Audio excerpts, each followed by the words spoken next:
Ladies and gentlemen, welcome back. It's time for game number 2 here of the second best of 3 series, ESL One SEA Genting semi-finals. Clutch Gamers vs Boom ID. Well, can Boom ID turn this around because they lost game number 1? We'll find out. Set right into the game here, because the draft's already going. Bounty Hunter first pick this time around, so already a bit of a different style. Yeah, for sure. We'll also see the Earth Spirit banned out. Actually, from Clutch Gamers themselves. But still, so we're going to see a completely different game. You know, yeah. Slaughter now probably as a response also to the Bounty Hunter, of course, as a counter. You know, Dire team pick. Ultimate there, and Bane as... Well, I mean, Clutch, you know, as you pointed out in the draft from last game, Bane, one of their signature heroes in a way, right? They really like that hero on Fly Solo. They're just able to control the lane very well, and also the ganks really well. That's actually a really good hero against the Bounty Hunter, you know, and together with the Slaughter, you know, sleep, set up into his crush, and then easy kill with the dust. Seems good indeed, but then again, once again, the Shadow Shaman, like we've seen that hero so often these days. I'm almost sick of it already. But no, I get that. I get that. To some degree, you know, Shadow Shaman is very... How should I put it? In a lot of ways, you need to play him the same way. Like, you're always trying to look for a top push with the wards, and then you just maybe set up a gank here or there. That's it. Still, I mean, that's why he's so strong, right? Because he provides that flexibility both in the... sort of like in team fights, but also then, you know, being able to push towers almost by himself even. So there's that going for him. Bane also, by the way, in case... I mean, we did bring it up in an earlier series, but Bane, one of the reasons why he's so popular as well is because he's able to interrupt that offlane pull. Right? Yeah. We see a lot of times these days, offlane is just pulling the creep wave, the first creep wave back, maybe even the second if they get, or not the second, but the third if they're being really greedy, but Bane with the Nightmare being able to interrupt that. And there's not a lot people can really do. Most of the time, the way to counter that is to just have two people pull the wave. Then there's no way for Bane to actually Nightmare anybody, or well, technically he could Nightmare with somebody, but would be any point. It doesn't really matter as much, right? Yeah. 5 seconds remaining. Alright, second ban phase, Gyrocopter actually taken out together with a Bat Rider Medusa still in the pool. It's a very common ban in the second phase. So we'll see with the Clutch Gamers. They have the first pick coming into this, so if they're probably deciding, alright, do we want this for ourselves? Wouldn't be the worst with the Slaughter, right? You already have a bit of minus armor to work with. The other way to go would be to just go deeper into this idea of minus armor, right? Could even pick up a Vengeful Spirits. Haven't seen that at all in SEA, but I love that core Venge kind of playstyle. It's very fast and loose even. The other way would be to even start thinking about a Templar Assassin. Maybe not the best here with the Bounty Hunter in the field and the Shadow Shaman also having a bit of damage over time from the Shackles. But something along those lines, right? You know, Invictus Gaming, when they won DAC earlier this year, they ran this strat when they did have the Slaughter, and then they would go into, you know, Venge, Visage, Shadow Fiend, like the very heavy physical armor type lineup. It was really fun to watch, honestly. It's obviously it's very niche, it's very situational. It doesn't always work, and you need to know, you know, when you can actually commit to that kind of draft. But yeah, like I said, I do think it's a very viable option in this game. You know, with the minus armor here, there's a lot of heroes that could benefit from it. Indeed, you know, listed a couple of them. But like you said, Venge especially, haven't really seen in the SEA at all. TA though is a good pick here. I do think mostly because they don't really have, on the supports at least, they don't really have anything to, you know, immediately eat through the refraction charges. So there's that going for them. Boom ID. Taking a bit of time here for the last ban. Like you said, though, Dusa is still in the pool, and it is worth considering. You know, do we want to risk the Dusa? It's not even as if Clutch Gamers has like the perfect like Dusa lineup right now. It's more so, well, do we really want to risk playing against the Dusa, right? Dire team pick. Sorry, I'm a bit distracted because chat's just spamming numbers for no reason. I have no idea what's going on. It's Twitch chat. Yeah, I better ignore it. Omni Night.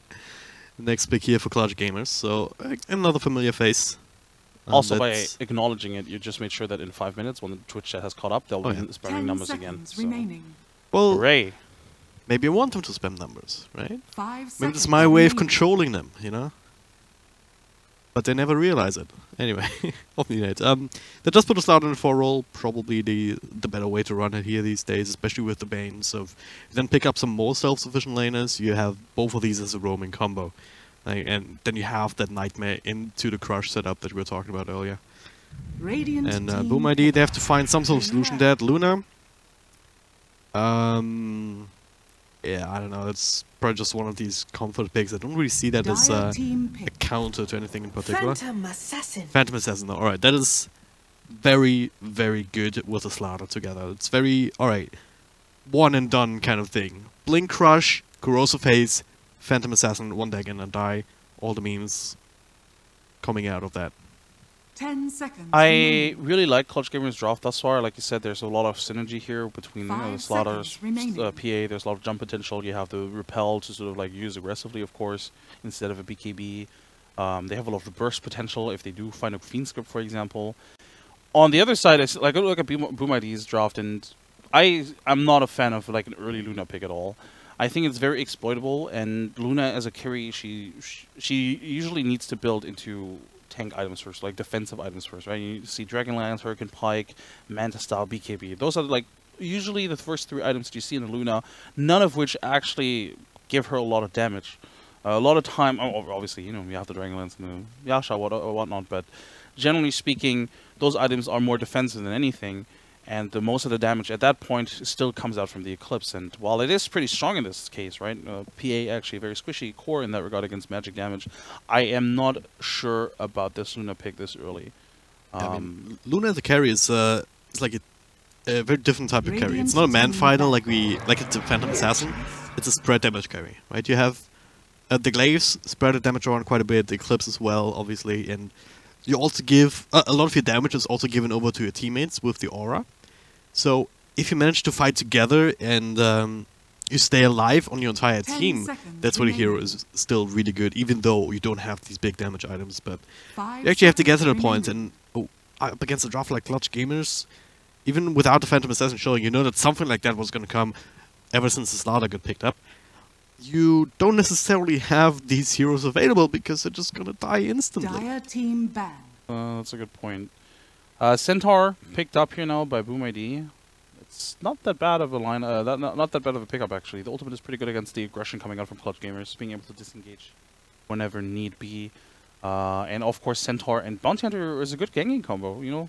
Or, well, any hero that has Blink Initiation and some burst damage with Bounty Hunter is pretty strong. Yeah.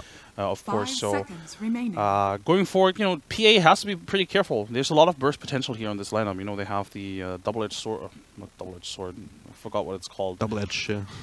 It's just called It's double-edged, yeah. It's just double-edged, alright. They have the double edge, they have the Lucent Beam, of course, and then, of course, the Shuriken Toss. So a lot of burst damage, magic burst damage against the PA, who in this game doesn't really want to build an early BKB because you have your Repel, right? And generally, you never really want to build an early BKB on PA because it just diminishes the damage output from her. Yeah, like I wonder if would you go Battle Fury in this game? Just obviously without 10 seconds seeing the rest of the picks first, but you know. I would, just to be able to keep up and farm with the Luna, and then eventually you're still gonna maybe get your Desolator. You're certainly gonna get the minus armor then instead, because the extra 20% cleave from the talent would, if you then go for the Battle Fury, just not really factor in as much. But it really depends on how aggressive they want to play. But the thing is with the Slaughter, like 10 seconds you really need the Blink Dagger to really have that combo online. And Phantom Assassin can probably easily farm the Battle Fury up before Slaughter gets the Blink, so not missing out on too much in that regard. Small rant here from my perspective here. So Boom ID last picks the Shadow Fiend, and it's still gonna get pseudo countered, I guess, by the OD, right? I wonder why didn't they just third or fourth pick the Shadow Fiend and just keep the Luna until the last pick? Because they already know what the support duo is, so they kind of know what kind of roaming potential and killing potential Clutch Gamers have, right?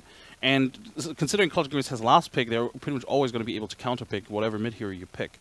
And I feel like picking a Shadow Fiend third or fourth pick is less sort of risky as opposed to picking the Luna early on and committing to the Luna. Because with Shadow Fiend, you don't really commit to an idea. You don't really commit to like necessarily one strategy or like one kind of type of game. But with the Luna, you kind of do. Because as you said, Luna is a specific type of carry, right?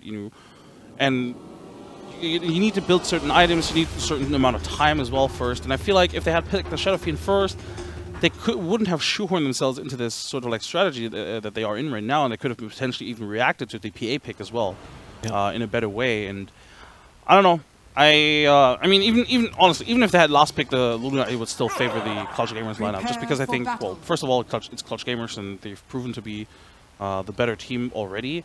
But also because I've seen the Chappie PA already, and you know there's so much to set it up. You know, with the Slada, with the Bane, the OD should have a lot of space here as well. So I expect a lot of aggression coming out in this mid game, but also a lot of carry potential from the OD. So I got Clutch Gamers for now. They have the dust. They actually find a bounty hunter. He's coming in to try and place down some wards. We don't often see these kind of first bloods anymore, but this one will eventually turn into one for Clutch Gamers. Off to a good start. The Shackles come through. They actually want to fight it. Not sure, but this one triple stomp though. Flies solo, ends up dropping despite the brain tap. Another double crusher in turn, and the Mytos will end up dropping Saitama with a double kill here on the Omni-Knight. Unless the omniscience knows. Still worth for Clutch. No So question. worth. They also forced the level 1 raise from the Shadow Fiend, and he used 2 of them, so he's even low on mana. Oh no. So even if he does go back to lane and, you know, raises down a couple of the first wave just to get this easy CS, I mean, A, he's not going to get the souls, and B, he doesn't have a lot of mana either. And he's up against an OD, so he's probably not even going to have any mana soon. Actually, is the OD heading top? The battle begins. Probably just to pick up the bounty ring, right? Yeah. I was really confused for a second because I couldn't see the PA because she was on top of this, like on the minimap. I couldn't see the PA, so I was really confused. Yeah. But yeah, no, it definitely should be OD versus the SF mid. And again, I don't expect to see much mana on this SF anytime soon. That said, there's a bounty hunter mid. I mean, there's also Bane mid, so they do have a sentry too, which counter each other out, which means the Indus here is advantaged. Sure. It's interesting with the way these things work, because even if you instantly kill the sentry, there's still some lingering vision, so you should always have enough time to also do the D-ward with the tango. Bane up top here, the crush will connect. Chappie also sitting around in this lane instead of the bottom. The Shackles come through. All it does is really force the kill to not go to the Phantom Assassin. I'm curious if they were just considering giving it to the PA. It almost seemed as if they were going to give it up for the PA, but I do think it should go to the Slaughter because, you know, he's only 100 gold away from Boots now. And with Boots early on, he can definitely create a lot of chaos and create a, just pressure the other lanes. Being able to roam around between the top and the mid lane is going to be really important. Yeah. Bottom lane is pretty much a non-factor. Centaur is difficult to gank, and the Omni-Knight is going to most likely outfarm him here anyway, so you don't really need to pay much attention to this lane. Yeah. Also, the action is going to be happening up top. Oh, do they have detection for this guy? Doesn't actually look like... they have one more dust here on Slaughter. So, Bounty Hunter stuck around for a little bit too long, then you might find him now if they just go for random dust, but not just yet. It's not like Shaman is now back in the lane. They now have to be careful. Looks like they want to set up for a kill into the Bane. Yeah. But the Crush stops the Shackles. They crush him too, actually. And, well, Luna dropping super low. Not low enough that they don't really want to dive that deep. Fly Solo already used the Brain Zaps now. This extra damage from the Shadow Shaman, especially with the Luna Blessing, adding even more on top of that, starts to come into play. 1-for-1 trade across the map. Now the dust coming through. Another Crush. And the jump from Chappie will secure a 1-for-1 trade in this top lane. It's a solo kill for an Omni-Knight versus the Centaur. Yeah. I will say it is very difficult for the Centaur to win this lane.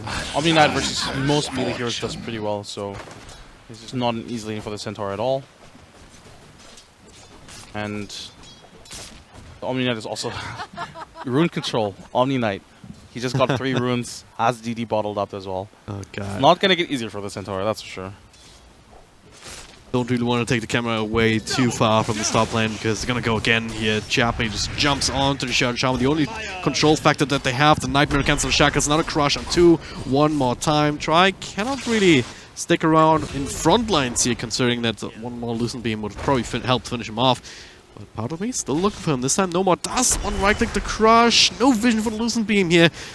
Luna a little bit too far away, and now it's the Bounty Hunter who's caught without invis. Shadow Shaman back in the fray though. It's a very awkward position to fight. Try. Does almost have enough mana for another Crush here in the south, keeping him in fighting shape. And Shadow Shaman, he will drop eventually here. Shackle, as good as a lockdown as it is, it also stuns yourself in a sense, right?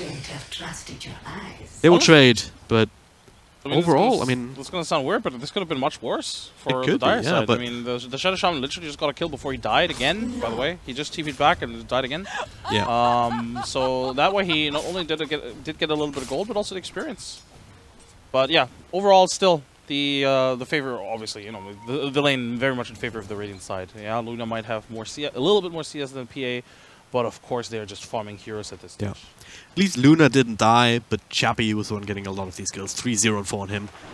Bottom lane, the Omni Knight has to be careful. Both supports are here. And you can see now he knows that the bounty is here. Can they set something up? Nah, Shadow Shaman's not even going to commit for this. Well, this time at least they steal his bounty runes. That feels bad, man. What a rude bounty hunter. I know, right? Mid lane, sort of as expected, OD with a slight advantage. Not too much, because as this goes on, you know, SF sort of actually climbs back into it, but it makes it much more difficult for the OD than before, of course. Yeah. It's still mostly farming lane. We see that too, like 26 to 10, 22 and 5 in OD. With the start that Shadow Fiend had, I mean, it's hard enough as it is without souls. Just getting that up in the first couple of things can be very hard if you don't have the Cog Strict or something else to keep you topped up. But especially going Razors first, like in this kind of situation with no mana, as you said before, it's even harder. So that does explain this disparity quite a bit. So I switched my camera like for the third time to the bottom lane, and every time I went to check bottom lane, I've seen Omni Knight miss a last hit. Like it's. Well, anyway... That's a new iteration of the Kansas Curse. I haven't seen that before. Anyway, Omni Knight definitely still in control of this lane. They have the Bounty Hunter here for the longest time, allowing him to soak up a little bit of experience while the Centaur is back in base, but effectively the Bounty Hunter can't do anything here. Maybe he could do something mid, but it's not an easy kill either. Well, top lane, they're already engaging here, I guess. Yeah. Nightmare on Shadow Shaman, follow up with the Crush available here. Nightmare actually taken over by Luna. What a misplay! Again, taken back by the Shadow Shaman, but he'll eventually fall. TP through from Bounty Hunter, but what can he really do? He's out of mana, out of life points. It's just an attempt at an intimidation TP, I guess. Pretty much, I suppose. The way this lane stage is going out, Clutch Gamers is basically winning all three lanes. Yeah. They are making sure they give their, the cores like the Omni Knight and the OD, these 1v1s. And by playing so aggressively up front in this top lane, they're binding both supports. Oh, what? Again, TP though, or not the support rotation, not the support rotation, but the rotation from the SF gets the counter kill. Very important for him actually. 500 gold for him. That's a series. That's a streak ended. Oh yeah. That's also Bounty Hunter dead. Well, at least he's forced on another dust usage, but Haste Rune on Slaughter was never really gonna go any other way. And but yeah, it looks like Omni Knight just diving way too deep behind the tier 1 tower. Just like we saw in the last game with the Doom, like they just dove the Doom because, well, killed him a couple of times already with no response. Then though the Shadow Fiend just being held out quite a bit, as I said, and if you look at his net worth, you put him ahead of the OD as a result of that. Oh, yeah, he just got like what, 500 gold from it? Yeah. Crazy. Yeah. Especially since he wasn't really that far behind in from the OD in the laning stage anyway. It was a pretty important kill for him. But it's okay. I mean, you can't really expect to just like win the laning stage that hard, flat out, right? Oh, this time a lot of nukes here for Chappie. Stick shots keep him alive a little bit longer. Eats a tango. No more right clicks coming through, and the body blocks not really happening with the sprint, so they do get close enough. Another crush available now, but Fly Solo ends up dropping this time. Everyone a little bit too strong, a little bit too healthy on the side of the Dire. And this is the point where we say, alright, enough is enough. We've had our fun on the top lane. Let's try and secure extra farm for Chappie, because as it stands right now, it's 10 less CS even on Luna, despite all of this pressure. Lower net worth, considerably lower net worth. What? How's that even possible? I have no idea, dude. I mean, he must have invested a lot of money into Region, I guess? Probably. I mean, yeah. he's 3-1-5. How is his net worth 800 gold below that of the Luna? How much did they get for Chappie? 300 gold for the Shadow. I'm really not sure how this works. Yep. Oh. Shadow Fiend gets bailed out by the center ultimate here, as what's going on. A couple of different heroes. But Chappie kind of wasted rotation because of that. At least they force out the ultimate. He's not. I guess he's not missing too many CS down here, and he's gonna try and secure that now. Fly Solo finds the SF? Well, that's not where you want to be. SF fly solo, I would put it that way rather. Bounty Hunter is there, Nightmare up. He's just not fast enough to get out of there. Oh, that's just a free kill given to the SF. But yeah, what we've been saying these past couple of days about the mid lane obviously applies to pretty much any hero. Like kills early on don't necessarily mean that much, right? The Luna, especially one of those heroes that has comeback potential, with just a couple of jungle stacks, of course. So. Yep. The question is, what can Chappie or can Clutch Gamers do with the advantage they got early on? Right now, again, considering that they're still behind the Luna, I'm not sure how much they really got out of the lane. It feels so weird. Yeah. That's how it goes sometimes, right? I mean, if we look at levels, it's another thing you can look towards. And even there, I mean, Luna. Level 7.5, we look at Chappie, just cracked level 6. That's the other downside of going in the aggro lane like that. Right? You don't have easy access to that extra bit of experience with the jungle camps, and you're also more focused on trying to get kills rather than trying to get every single deny. I wonder, obviously CS is just the raw number, but I wonder if Luna just has like, say, 20 range creeps and Chappie only has like 2 range creeps.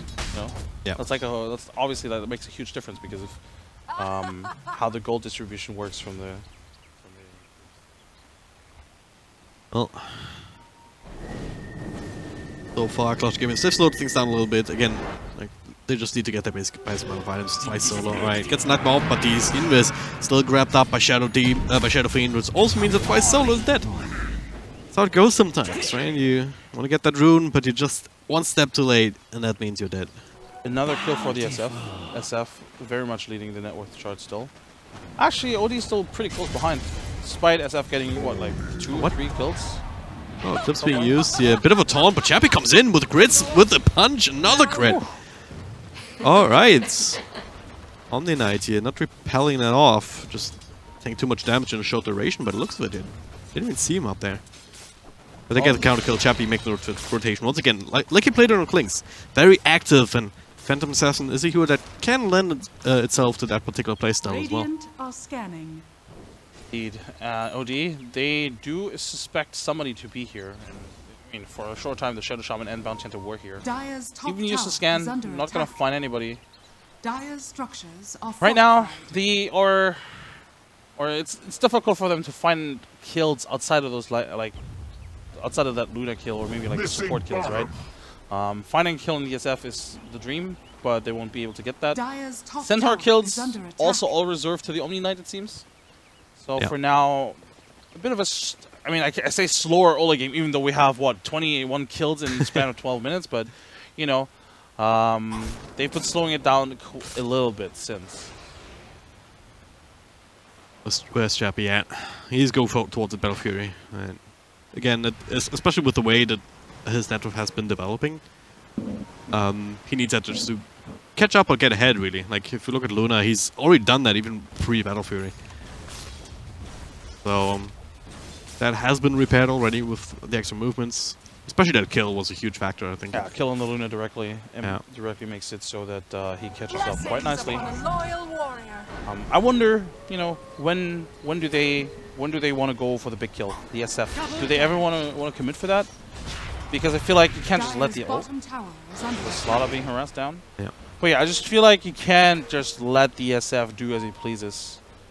He's been getting way too much freedom in this entire game thus far. It's an engagement up top here. The track still on Slaughter. Gets the crush off on top of the Fiends running SF. So, well, if he runs into that, that'll absolutely work. The Ultimate ultimate not even killing the Slaughter. Banishment onto the Bounty Hunter. They bring him down with that alone. Double kill for Armel on this OD. Does this count as Castle's Curse? It does. It really does. You're getting better at it. I'm glad. So weird, skill. I feel like the SF, they definitely should have been looking for the SF, but at the same time, SF, I totally understand the movement. You're ahead, you want to help your team, you have a lot of burst damage. The Bounty Hunter hit level 6 like a minute ago, so you wanted to go for a couple of track kills here and there, but they also walk up to where they don't really have good vision. Like, they didn't really see whether the support was behind there or not. They're fighting right next to a shrine, next to a tier 1 tower. It was not a favorable fight to take. I feel like maybe, at the very least, they should have probably been smoked up. Yeah. And Clutch Gamers, like regardless of that, they read their play too, right? They were already there, ready to respond without having to TP in. So the instant Phoenix grip, the crush coming through from the slot. I mean, he was walking in aggressively, they realizing that hey, we can take this fight if I do this right now. They had the strategy, they had the plan. All right, this is how we're gonna take this fight. Even before, almost even before Boom ID was walking in there in the first place. Bottom lane, SF. He's hanging around. Looks like he's looking for that Omni Knight. That's never gonna happen. Yeah, really. it shouldn't. I mean, it shouldn't happen, generally speaking, right? Yeah. But you never know these days. Top lane looks like they're setting up for potential gank and or tower push, but the Bounty Hunter is scouting out everything, and this is the power of the Bounty Hunter. You know, we saw that in the Geek Fam series versus TNC when they had the Nyx Assassin. There's so much information being gained, and they can't really stop it because they would have to invest so much money to actually stopping this. Team from Centaur, they're running in. Shackles here from the trees as well, and the Bounty Hunter for back on top of the Eclipse. Most of it tanked up by Chappie, but not quite enough just yet. Extra nukes, one more Loosen Beam will do the trick, but there's the heals. There's the repel to turn on. Phoenix immediately cancelled though by banishment there from the OD. Yeah, oh no, it was on the Bounty Hunter, but now another Shackles to crush. Not enough to keep him safe, so 2 heroes down already. Now they have to be on the run. Chappie at the very least, he survives, but Armel dropping down. Not exactly the way they thought this one would go. It's a full 5-man rotation here, and this time it does work out extremely well. Beautiful trap set by the Dire. They had the Bounty Hunter positioned to the west, the Shadow Shaman to the north. That was a stupid kill, given away. What was he doing there? Like, I heard a Hex, but then Shadow Shaman is dead. Like, he saw the Omni Knight and was like, hey, I can... Scepter picked up by Omni Knight, gets a repel off before the Stomp can come through. They actually want to turn this around, but the drag and the extra raise and right clicks. Shadow Fade in this kind of situation extremely strong, especially with the Luna sitting next to him. And another nuke down though. There's the Bounty Hunter buying back into this. He wants to throw out some more tracks and will get that onto Chappie with the Storm, this time connecting on top of the double edge, all this magic damage. Double kill. And now he has to retreat through the walls, tracked up, so he will not escape this either. Oh, will he? Nah, there's no way, right? There you go. Oh, that was a very worthy buyback. Yeah. Getting 2 track kills. Clutch Gamers, I hope they start realizing that they can't afford to fight like this. Yeah. They are so much, they're overextending so much, they're giving away so much gold as well, you know. I think at the very beginning of that fight, before the SF dies for the first time, SF was roughly like first, second, very close to the OD. Now he's ahead, almost, over 1,000 gold of the OD, right? Yeah. And they now took 2 towers in total. It started out with 1, now they have 2. Clutch Gamers is giving them way too much, and part of that is because they just feel way overconfident with the heroes. Yeah. Oh yeah, we had like a good start, we can kill them, and they do have a lot of damage, but they should also understand that the enemies have a lot of damage as well. They have so much. I mean, we illustrated in the draft. They have so many magic bursts, right? They have Loosen Beam, they have the raises, they have the Shuriken Toss, and right now, PA is not a tanky hero at all. Yeah. It almost feels like Clutch Gamers, they're still stuck in the old game, right? Like where they played like this and gave a couple of kills over aggression, like just casually playing some pop Dota almost, right? But they have to realize now that they're not quite in a position to afford that right now. They're not that far, or they haven't even been that far ahead at all. It's only been like not quite 4,000 gold before all of these shenanigans, and well, they paid a price. Radiant's Courier even dies, nothing on it, but Bounty Hunter just doing Bounty Hunter things for the first time this game, snagging that one up. Yep, again, the Bounty Hunter factor is quite a huge one. If we look at the Bane right now, Bane completely starved is going to have is building towards Tranquil Boots, but I'm not even sure he can afford those anytime soon. There's a blink now on the Slaughter, which is nice, but it comes at a cost, right? They don't have like any vision on the Bounty Hunter. Like, they either buy the sentries and don't have any other items, or they don't buy the sentries and run risks of just having the Bounty Hunter being everywhere. And currently, they have to accept the fact that the Bounty Hunter has complete freedom all over the map. Oh, bottom lane. That's the first blink, that's the second blink. Absolutely everything. Destroyed. Yeah. And the Ward's in a good position to take the tower. About the rest of Clutch Gamers, I'm not sure about this one. They've already down the Omni Knight. Bounty Hunter is dusted up. They have a blink of their own on Slaughter now as well, so they have that initiation, they have that burst potential right onto a couple of heroes even. Blink Crush into Phantom Assassin, Blink Strike, and bring people down. This is not an easy game for Clutch Gamers anymore. I mean, it never really was an easy game for them, but you know. Yeah. The beginning looked so much better than this. Right now, it's very rough for them. They almost need to just fall back and farm a little bit on both the PA and the OD. It feels like they just need one more item before they really should be fighting. As I say that, they're going into the Roche pit. I don't think this is the right idea. Against double blink on the Dire side, Eclipse, I think this is a recipe for disaster, if the Dire are aware of it, of course. It must have Bounty Hunter was there, just saw Chappie go in and not come out. Drax coming through, but they blink out. There it is, the initiation onto the Shadow Shaman. They burst him. That's a good start. We're gonna find more though. The Eclipse being threatened here by the Luna, sitting up in the front line as that's a Dire sentry, right? Bounty Hunter just walking in. They don't have a sentry of their own. What's happening here? The Eclipse coming through. Fly Solo being bursted down immediately. Now Shadow Fiend coming through as well. And there's a bit of a stomp on the Omniarch. Got the Guardian Angel up, but repel onto somebody else. Chappie taking over, throwing down some daggers. With the Yule Scepter, will stay alive. There's a crit, there's a crush here. Dodged by the Yules from the Shadow Fiend. But the rest of the team doesn't have that same luxury here, so they die, he dies afterwards. The banishment here to get the revenge onto the Centaur Warner as he does bring down Chappie. Oh, does he? Wait, he brought down Omni Knight. Chappie was dying to the Shadow Fiend before the end. Ultra kill for Calm Player. Amo always in the best position in this particular team fight, just able to clean house, stacking up so much intelligence even. Now, they're not done yet. Another Blink Crush. The Shadow Shaman comes back into the fray. 1, 2, yes. Unstoppable indeed. Effectively Rampage Wrangle, right? Considering, you know. Pretty much, yeah. As much as I want to compliment Clutch Gamers for, you know, being good in this scenario, it honestly, I think comes actually back to just Boom ID positioning themselves in a very bad way. The Centaur actually was sitting in the pit for 5 seconds without blinking out, and he did have a stun as far as I could tell, so he wasn't really doing anything while the SF died. And then he jumps in after the SF dies, so he dies on top of it as well. Yeah. I don't know. Well, we're back again, still no sentry in the middle of this, so Bounty Hunter, if he steals the Aegis, I'm gonna lose it. Okay, Chappie is quick enough on his fingers. And now he walks back on the center range. Yeah. See, the weird thing is he knew that his own sentry was being dewarded, and he still runs into it.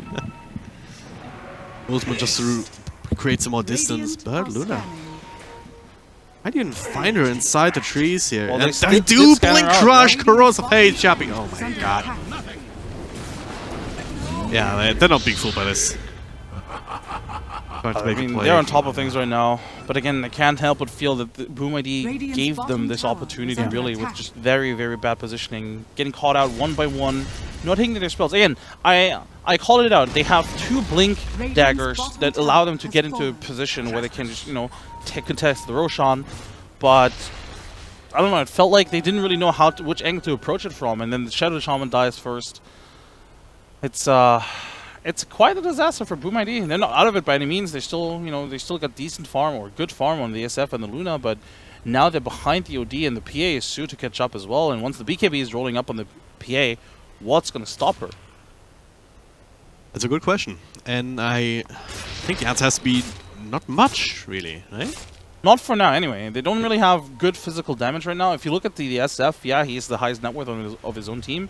But what has he invested to? Blink, Yules, drums. Yeah. Those are... I mean, those aren't bad items, but they're not going to, you know, plow through the PA with the BKB. Yeah. This is going to change, and, like, this is for him to position himself better, help his team fight better with the drums, of course. You know, Yules for, like, a solo pickoff potentially. But... In an extended team fight, when it comes to like physical damage, this SF doesn't really contribute a lot. So when it comes down to what I was saying in the draft, like fighting together with Luna, you're level 15, so plus 24 Luna blast damage, puts it up to 62 total. Oh, Chappie. It's quite significant. Oh, Chappie. He still has the Aegis though. Alright, can they turn this around? Looks like it here. The ultimate from Centaur. Bring some distance once again. Looks like only Shadow Shaman will be the trade. Alright. That was worth, I want to say. Yeah, and top lane, SF is pushing in. Yeah. Oh, wow. Might even force out a buyback. Oh, Bounty Hunter gets the courier yet again. That was a pipe on it. Okay. Why did it even fly back? Did it not have the completed pipe on it? It looked like it did. I don't even know. I wish I could look at the courier and where it died exactly and whatnot, but I can't. Please. Oh god, nightmare. Alright. We're talking about Ollie and his sentry placement here for Geek Fam, but Fly Solo is doing the same thing here for Clutch Gamers, just dropping these and setting up for these easy kills. And most importantly, taking the bounty hunter away also means that you can feel so much safer, right? Tracks are not really going to constantly come out. You don't have to worry about, oh yeah, am I being scouted here? Do I need to be closer to my team, or am I being ganked right now because of this vision? Radiant's middle tower is under Put your attack. mind at rest. Or at ease, I should say. Alright, how does... Radiant's top tower. I'm wondering, you know, how does either team really take an objective from here on out? The easy answer is always smoke, look for a fight here. Maybe pick off and just, you know, proceed from there. But I feel like at least Boom ID need one more item. They probably want the BKB on the Luna first before they look for a fight. SF does have his BKB, but without the Luna BKB, I don't think they should even be looking for a fight. Yeah. On the Radiant side, I mean, maybe the Blink for the OD, but afterwards I feel like they should be able to look for any fight they want to. Oh, Slaughter is catching out the Bounty Hunter together with the PA, and that should be a kill. Indeed it is. We're a sacred target. All this time, look at this man, Shadow Fiend. He started off over here in this area, and all this time he's just been running away from the OD. Now the creep wave catching up. Or I say creep wave, it's a single range creep, but it's enough to disable backdoor region. Can just take turns tanking up the aggro a little bit, and still punish this tower, especially with Chappie coming in. He is going back for the Desolator now. Ollie has that armor corruption talent, so it seems to be understandable, at least for his PA. Good stuff, good stuff. Again, you need the BKB to sort of like be able to jump in and out of fights.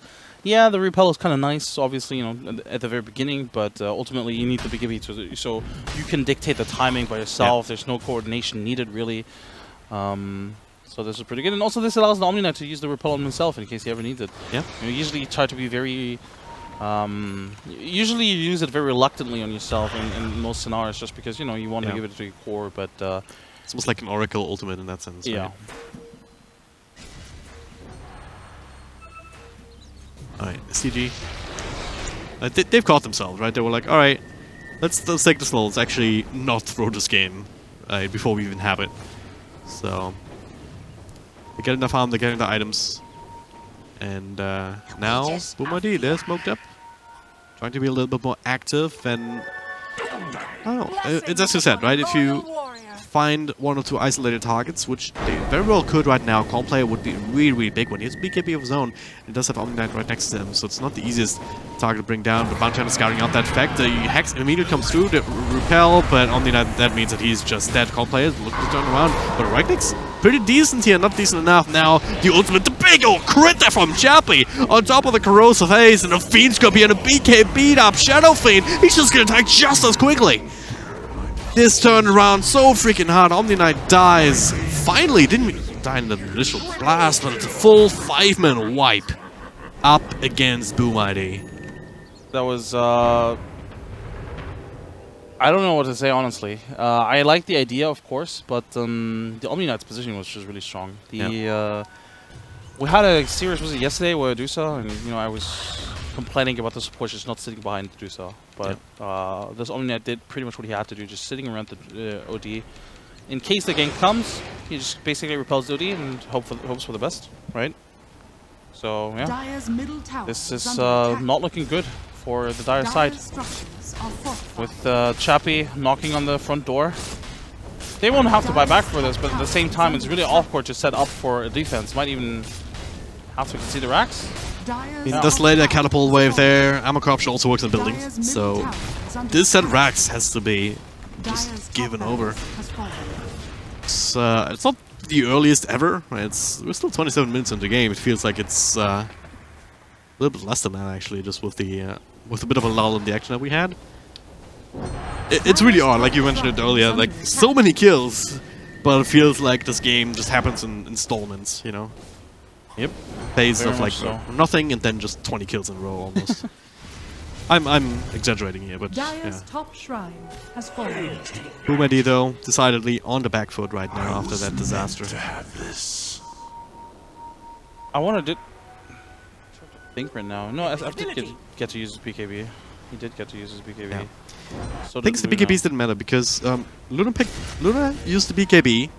Started with their corrosive phase, Chappie, one crit, another right click, just from 100 to 0 in a blink of an eye. Shadow Fiend got Fiend Script, and then the same thing happened to him. So these BKBs didn't actually allow him to take the fight at all, because like they didn't get an initial pickoff. When you're this far behind, you need make this play. You need to get the initial pickoff, and you need to get the kill. That didn't happen because of the Omni Knight, as you were mentioning. They even scouted out the Omni Knight. They bounty hunter. He had the right idea. All right, figure out, hey, is there backup? But then they didn't make that choice of either going on the Omni Knight first or just retreating, because they saw the Omni, but they had no way of actually stopping his impact. Yep. And that's a big problem going forward. Their initiation right now is only the Centaur. They actually need a blink on the Shadow Shaman really badly. I think the blink hex is going to be really important because it's more instant, right? The blink Centaur Storm isn't really that reliable, especially since the range is very short. I don't know. Looks like maybe they're gonna smoke up again on the dire side. Boom-ID, no? Grouping up for no reason, or what's the case here? Either way, they're gonna be too late. Roshan already has fallen. Aegis and Cheese now in the hands of Chappie as well as Armor, respectively. Now the Basher already in his inventory too. It's just getting bigger and bigger. Yeah, it feels like Boom-ID. They, how should I best put it? They're, again, pretty much like the last game. They just don't know what to do and how to approach the game, right? Yeah. How do they come back into this? How do they take objectives? I do think they had the right idea with that one smoking, which is very unfortunate that the OD was that the Omni was sitting right behind the OD. Guess what? Omni Knight is. Yep. And straight TV out from Bounty Hunter, no instant support, so he'll be able to make it. But yeah, it's, as I said, nothing really goes their way. They have nothing to build on even, so they have to just start from scratch. It's proving to be extremely difficult right now. Alright, looks like both teams are just going to push out their respective safe lanes. As for Clutch Gamers, there's at least one tower to take here. Not so much in the other direction. Yep. I can't believe that mid actually still has 2 towers left. Exactly. Oh. It's hard to imagine, like, why are they missing these 2 towers with how far ahead they are right now, but they haven't always been. Like, Boom-ID, they had this one moment where it's like, oh, hey, we get these 3 kills, and now I guess we're taking towers because we have a catapult and Luna and whatnot. But that might as well have been in another game, because as of right now, Clutch Gamers, they're bearing down bottom with Aegis, with Cheese, with 2 catapults, and a very angry Chappie. Alright, I honestly think the Centaur needs to smoke up and then needs to leave the base to the mid lane and come from behind. I don't think coming in from the front is going to solve the problem here. I think they need to approach this from an off angle, but nope, they're the ones getting initiated on. Blink Crush is forcing the Centaur back, maybe forcing out an ultimate. Serpent ultimate defensively. Now the Shackles onto PA, but that's the one with the ultimate. Fiend Script there, holding Luna in place. Eclipse completely wasted on the creeper. There's the big old hammer. They're all dropping so low. BKB just run away, and Shadow Fiend can't get in either. Damage has been done. 2 heroes are fallen now. They're looking for this last set of rags. They can't get it though, because hey, guess what? They're still tier 2, but not for too much longer. 100 HP or something on the tier 2 left. Yeah. With the Cheese still up on the OD, yeah, sure, why not? He just claimed the Aegis. Like, it was so well played. Chappie just constant repels. BKB's back in his inventory now. Had that in a backpack for a moment. This game seems very over. I don't see how they can possibly fight into this now. Yeah, there's not much they can do now. 30 seconds still on the Centaur, and that's pretty much the only way of initiating for them, right? Alright. Fly solo just feeding. Because why not? Just for good measure. They're not calling GG yet though. And it is an elimination match. It is, but I mean, they have a Luna, technically speaking. I believe I've seen Luna somewhere in this game. Hey, at least it's not just Luna who ends up with 0, 0, 0 and 486 0 damage. I think we're past that point. We are past that point. That's true. They're gonna come in. The BKB comes through. The hex onto I don't know what. Chappie is unstoppable, quite literally here. Can't play with the repel. BKBs with everybody. It feels like just running them down one by one. GG is called in the end. A 2-0 victory will be the end score for our second semi-final here in the SEA qualifiers for ESL One Genting. That was what, one fight that decided this entire game? That Roshan fight? Yeah. Pretty much that, right? Pretty much. A bit sad if you're a Boom because it really started out promising. Somewhat promising anyway. Yeah, you gave up a couple of kills in the safe lane, but they sort of pulled it back. I mean, we highlighted how the Luna suddenly had more net worth than the PA, even though the PA had like what 5 kills or something, or yeah. 3 kills, and was part of like 8 in total.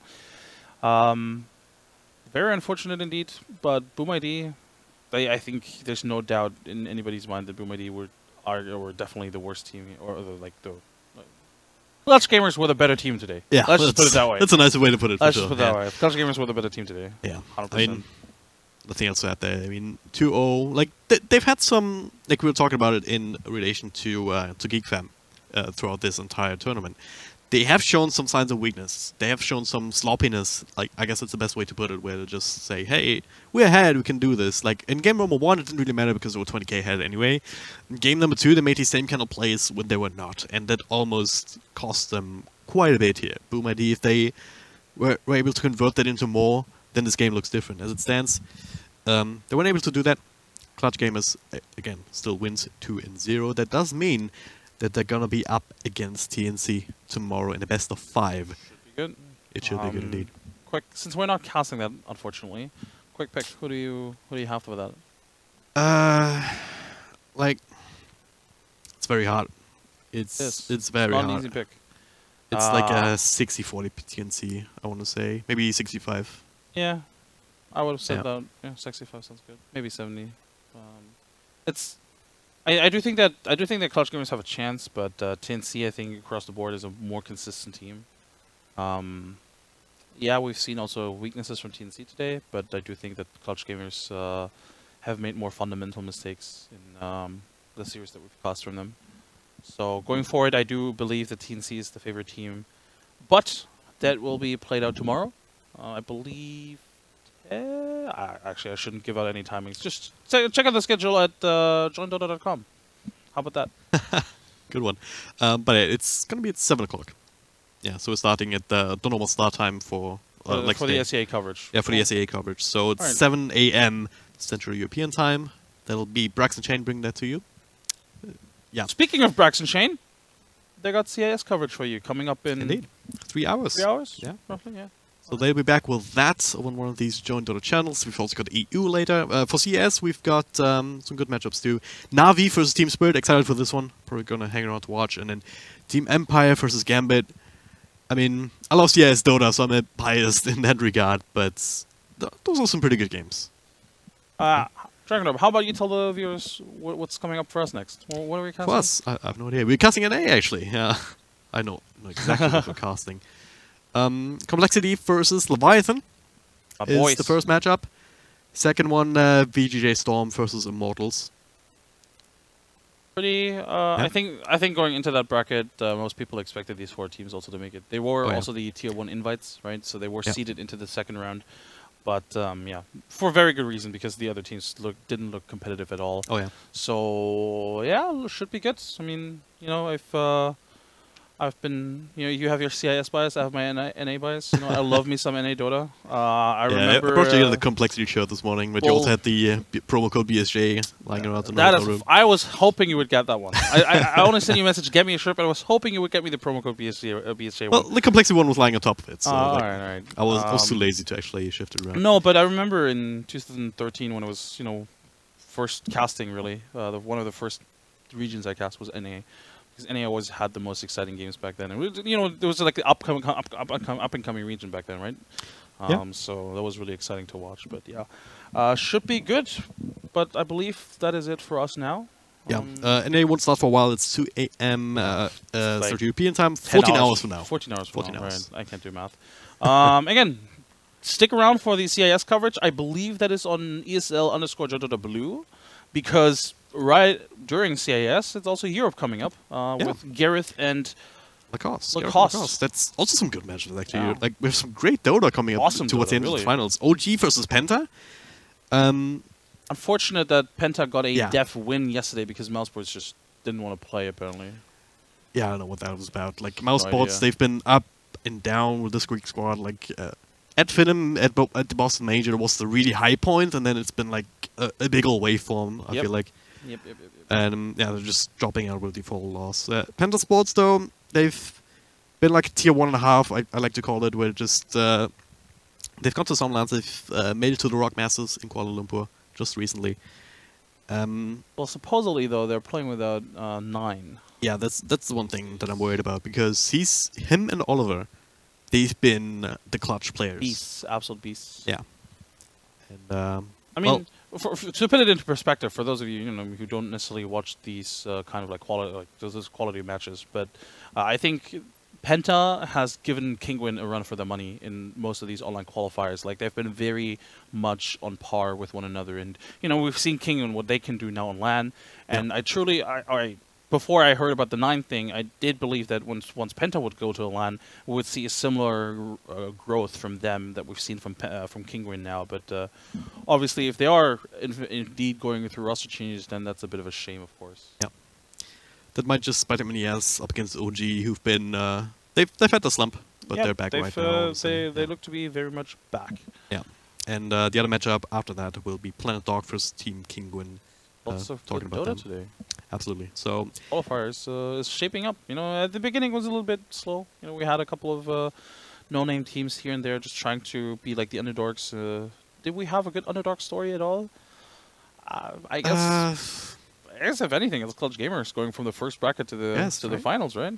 Was that the only one? that's been SEA, like GeekFam as well. Like, they also beat Execration. It's Right. the same story That's for a them. good point. But Boom ID, like, I didn't expect them to beat Happy Feet. Yeah. I think that's but unfortunately we didn't Although see I that much. think Happy Feet also went through roster changes. It's right now is a very volatile time in Dota, where every region is going to go through like micro changes in like most teams, just because, well, many people expect the roster shuffle to begin soon. Yeah. Right. So expect lots of changes here.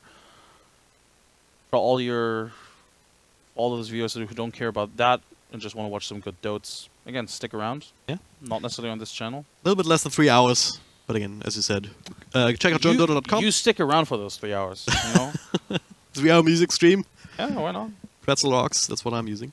Free music that doesn't get flagged by YouTube, so by YouTube or Twitch. In case you're interested, you can check that out. But yeah, anyway. We've got CS coming up, EU coming up. We'll be back in an A this night in 14 hours or so. Still plenty of Dota left here in this particular qualifier, so hope you're sticking around with us for that. But for now, I'm gonna take a break. See you then.